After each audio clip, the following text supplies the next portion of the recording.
जगात जितके व्यक्ती तितके दृष्टिकोन. एकाच आकाशाखाली उभे राहून प्रत्येकजण वेगवेगळे जग पाहतो. कारण आयुष्य पाहण्याची नजर ही शिकवलेली नसते, ती घडत जाते. कशात घडत जाते तर अनुभवाच्या उन्हात, सावलीत, वादळात.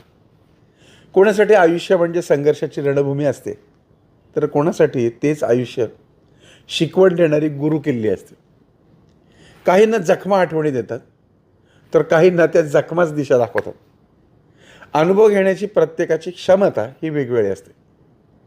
कोणी छोट्या छोट्या गोष्टीतनं खूप मोठा अर्थ शोधतो, तर कोणी मोठ्या धक्क्यातूनही काहीच उचलू शकत नाही. काही अनुभव आपण मनापासून स्वीकारतो, कारण हे आलेले अनुभव आपल्याला वाढवतात, समजूतदार करतात. तर काही अनुभव आपण नाकारतो, कारण असे काही अनुभव आपल्याला येतात की जे आपल्याला मोडून टाकतात, तोडून टाकतात. आणि काही अनुभव तर असे असतात की जे आपण निवडलेलेच नसतात.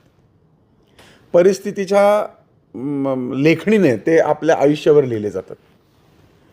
अपेक्षांशिवाय, तयारीशिवाय अचानक येऊन आयुष्याची दिशा बदलणारे असे ते अनुभव असतात.